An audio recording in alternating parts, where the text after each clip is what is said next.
번째 경기 태국 대 필리핀 분석 시작해보겠습니다.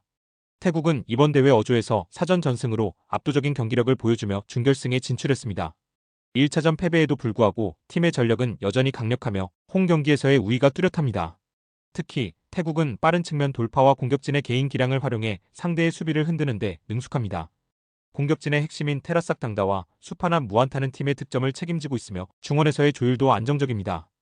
필리핀은 조별리그에서 1승 3무로 준결승에 진출하며 안정적인 수비력을 보여줬습니다. 1차전에서는 빠른 역습과 날카로운 마무리로 태국을 상대로 승리를 거뒀습니다. 다만 원정 경기에서는 공격 전개가 다소 소극적인 모습을 보이는 경향이 있어 수비를 강화하고 리드를 지키는 데 주력할 것으로 보입니다. 비온 마르틴과 레예스는 중원에서 수비와 공격 전환의 핵심 역할을 하고 있습니다. 태국은 홈에서의 이점을 살려 공격적으로 나설 것이며 초반부터 높은 점유율로 경기를 주도할 가능성이 큽니다.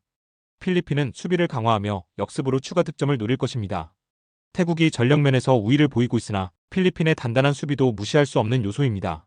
두 번째 경기 코모 1907 대 US 레체 분석 시작해보겠습니다. 코모 1907은 이번 시즌 경기에서 중원에서의 압박과 빠른 역습을 주요 전술로 활용하며 홈에서는 상대적으로 나은 경기력을 보여줬습니다. 하지만 득점력 부족이 여전히 약점으로 작용하며 결정적인 순간 마무리를 짓지 못해 승리를 놓치는 경우가 많았습니다. 특히 수비에서도 조직력 부족이 드러나고 있어 레체의 빠른 공격에 대비한 집중력이 요구됩니다. US 레체는 이번 시즌 상대적으로 공격적인 성향을 보이며 득점 기회를 창출하는 데는 능숙하지만 수비진의 불안정성이 경기 결과에 부정적인 영향을 미치고 있습니다. 특히 원정 경기에서 수비 집중력이 떨어지는 경우가 많아 이번 경기에서도 코모의 공세를 어떻게 막아낼지가 관건입니다. 다만 레체는 공격진의 창의성과 세트피스에서의 강점으로 코모의 수비를 위협할 가능성이 있습니다. 두 팀의 최근 상대 전적은 대체로 팽팽한 양상을 보였으나 홈 이점과 레체의 원정 부진을 고려할 때 코모가 우위를 점할 가능성이 높습니다. 하지만 두 팀 모두 수비적으로 불안한 모습을 보여왔기에 치열한 접전 끝에 승부가 갈릴 가능성이 큽니다. 세 번째 경기 볼로냐 대 헬라스 베로나 분석 시작해보겠습니다. 볼로냐는 이번 시즌 중원에서의 안정성과 공수 균형이 강점으로 꾸준히 승점을 쌓으며 상위권에서 자리를 지키고 있습니다. 특히 홈 경기에서는 강한 압박과 높은 점유율로 경기를 주도하며 상대를 압박하는 경향이 있습니다. 공격진의 효율성도 높아 중요한 순간에 득점을 만들어내는 능력을 보여주고 있습니다. 그러나 최근 일부 경기에서 수비 조직력이 약화되는 모습이 드러나고 있어 베로나의 역습에 대비할 필요가 있습니다. 헬라스 베로나는 이번 시즌 수비 불안이 두드러지며 하위권으로 추락했지만 강등권 탈출이라는 동기부여가 강한 만큼 의외의 경기력을 발휘할 가능성이 있습니다. 특히 역습 상황에서의 날카로움과 세트피스에서의 잠재력은 베로나가 볼로냐를 상대로 득점을 노릴 수 있는 주요 무기로 평가됩니다. 다만 원정 경기에서의 성적이 부진하고 경기 후반 집중력이 떨어지는 문제는 여전히 약점으로 작용할 것입니다. 두 팀의 최근 맞대결에서는 볼로냐가 다소 우위를 점해왔으며 이번 시즌 전력과 흐름을 고려하면 볼로냐가 홈에서 우세한 경기를 펼칠 가능성이 큽니다. 베로나는 밀집 수비와 빠른 전환 플레이를 활용해 저항할 것으로 보이지만 볼로냐의 안정된 경기 운영을 막아내기는 쉽지 않아 보입니다. 네 번째 경기 에스턴 빌라 대 브라이턴 분석 시작해보겠습니다.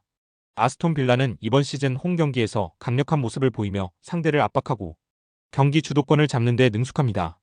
특히 중원에서의 탄탄한 점유율과 공격진의 유기적인 움직임은 팀의 강점으로 작용하고 있습니다. 다만 강한 압박을 유지하며 체력 소모가 큰 경기 운영을 펼치는 만큼 후반으로 갈수록 집중력이 떨어지는 경향이 있어 이를 극복해야 할 필요가 있습니다.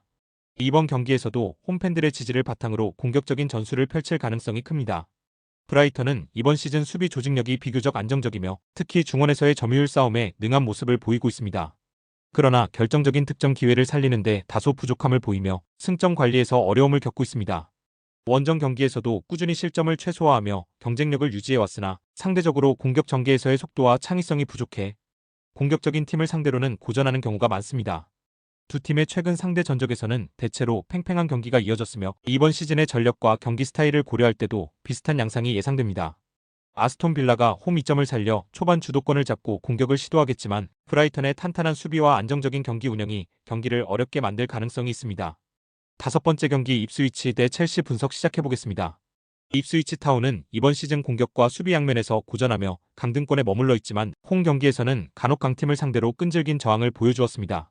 수비적으로 밀집된 형태를 유지하며 상대의 공세를 막고 빠른 역습으로 득점을 노리는 것이 주된 전략입니다.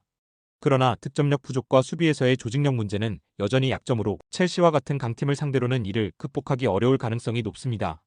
첼시는 이번 시즌 리그 최정 상급의 경기력을 보여주며 강력한 수비와 창의적인 공격을 바탕으로 꾸준히 승점을 쌓고 있습니다. 특히 측면 돌파와 세트피스에서의 강점은 첼시의 주요 무기로 상대 수비를 흔드는 데 매우 효과적입니다. 다만 최근 원정 경기에서 상대의 밀집 수비를 상대로 득점이 지연되는 경향이 있어 이번 경기에서도 입스위치의 수비에 고전할 가능성을 배제할 수는 없습니다. 두 팀의 최근 맞대결 기록과 현재 성적을 고려했을 때 첼시는 모든 면에서 입스위치에 우위를 점하고 있으며 경기 주도권을 쥐고 압도적인 경기를 펼칠 가능성이 큽니다. 입스위치가 홈팬들의 지지를 바탕으로 의외의 저력을 보여줄 가능성은 있지만 첼시의 전력 차이를 극복하기는 쉽지 않아 보입니다. 여섯 번째 경기 맨유 대 뉴캐슬 분석 시작해보겠습니다. 맨체스터 유나이티드는 이번 시즌 득점력과 수비 안정성 모두에서 기복을 보이며 기대에 미치지 못한 경기력을 보여주고 있습니다. 특히 강팀을 상대로는 중원에서의 장악력이 부족한 모습을 드러내며 상대의 공격을 효과적으로 차단하지 못하는 경우가 잦습니다. 그러나 홈 경기에서는 간혹 저력을 발휘하며 팬들의 기대에 부응하는 모습을 보여주기도 합니다. 이번 경기에서도 공격진의 창의성과 수비 집중력을 끌어올리는 것이 과제로 남아 있습니다. 뉴캐슬 유나이티드는 이번 시즌 공수 양면에서 조직적인 경기를 펼치며 상위권 자리를 굳히고 있습니다. 특히 중원의 강력한 압박과 빠른 전환 플레이는 뉴캐슬의 주요 무기로 상대적으로 약한 팀들을 상대로 꾸준히 승점을 챙겨왔습니다. 원정 경기에서도 강력한 수비 조직력을 유지하며 맨체스터 유나이티드를 상대로도 안정적으로 경기를 풀어나갈 가능성이 큽니다. 다만 결정적인 찬스를 득점으로 연결하는 효율성을 높이는 것이 이번 경기의 핵심이 될 것입니다. 두 팀의 최근 맞대결 기록에서는 맨체스터 유나이티드가 역사적으로 우위를 점해왔으나 현재의 시즌 흐름은 뉴캐슬 유나이티드가 더 안정적이고 효율적인 경기력을 보이고 있습니다. 맨체스터 유나이티드는 홈 이점을 바탕으로 뉴캐슬의 수비를 흔들기 위해 노력하겠지만 뉴캐슬의 조직적이고 효율적인 전술을 극복하기는 쉽지 않아 보입니다. 스포츠 당첨의 제일 중요한 건 조합입니다.